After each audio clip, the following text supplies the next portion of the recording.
Folake Otuyelu, is good to have you on State Affairs.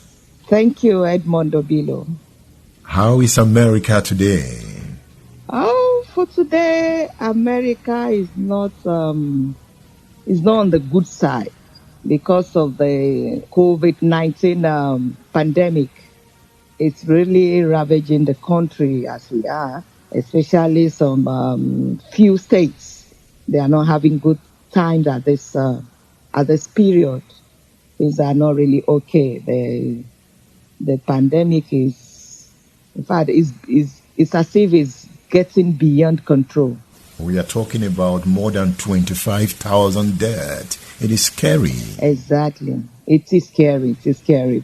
Because even last weekend, which happened to be the peak of this pandemic, we experienced like 2,000 deaths over the night.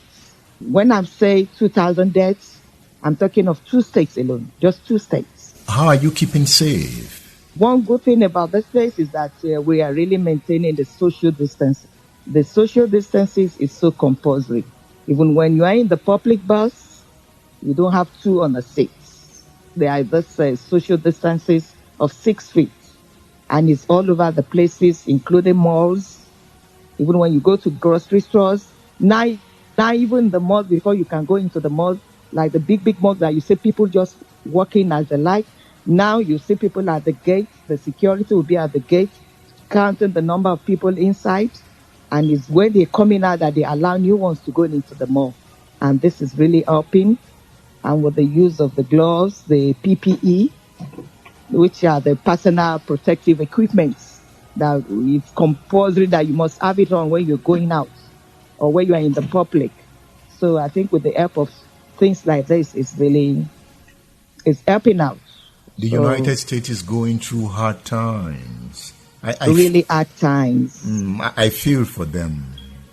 Everybody is feeling for them. Everybody, even we that we're here, we are also feeling. We have that feeling because you see somebody today, tomorrow they tell you that person is normal. Like personally, I had an encounter. I was with an old woman.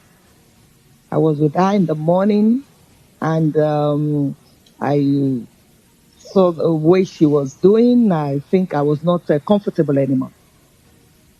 So I had to call in the nurse. The nurse came in and used the thermometer on her. Before we know it, her temperature is high.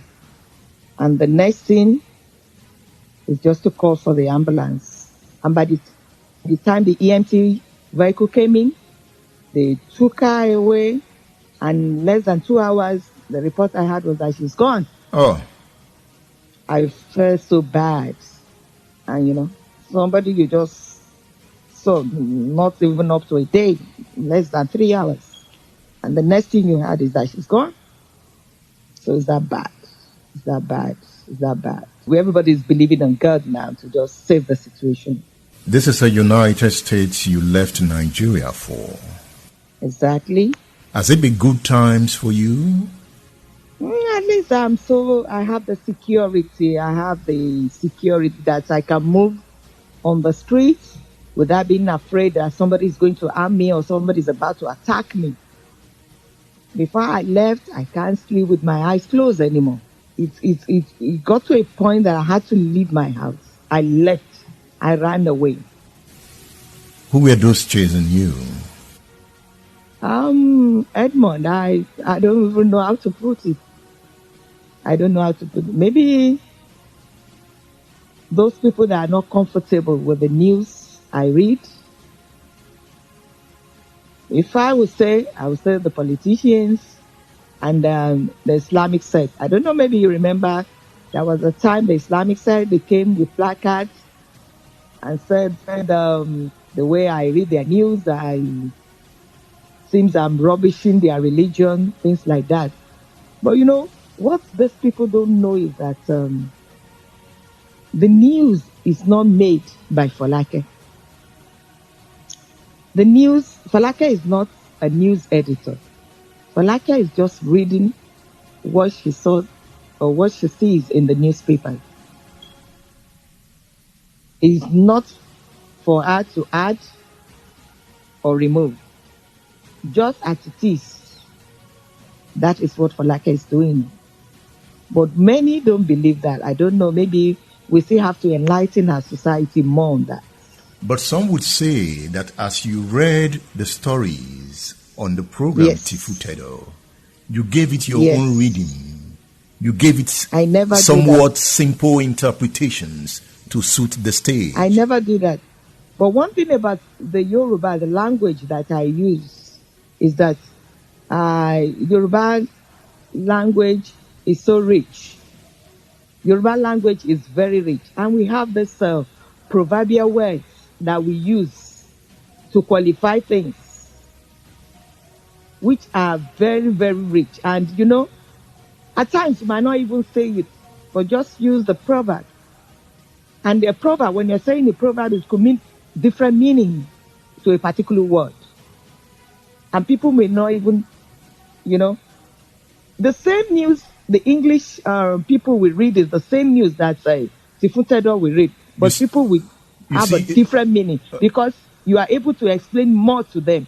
But again, let's look at it from this point. When Folake is on Tifuntedo, she comes with deep insight through the use of words. With just one proverb, you can send 1,000 messages. Is that not true? Correct. And now many would accuse you that because you had this powerful control of proverbs, you used it to drive down some hard messages, and they decided to be hard on you. Take, for example, there is a particular word that first causes a problem for me during the course of my job as a journalist. We have this word, like somebody that's been referred to as a controversial person. Whenever is always in the news that the controversial so is in the news again. When they say somebody is controversial, the meaning is that that person is always in the news. They are always talking about that person. You can't do without them mentioning the name of that person. And when the English people will come, they'll just say, the controversial, has done this and this and that and that again. And when Folake comes, what does she use? And when Folake comes with Yoruba, and it's still meaning the same thing. Yoruba will say, which still means the same thing as to controversial. And that's just the beauty of Yoruba language. You used words while interpreting the news to unravel certain messages. That is the way it has to be. For me to be able to say what I want to pass, I have to use those words. And these are not words that are damaging. I'm not using the words to damage them. And they come after you. But these are just the right words. And with that, they start coming after me. A lot of threat letters. They want to kill me, and to the point that they start harassing me on the road, stopping my vehicle,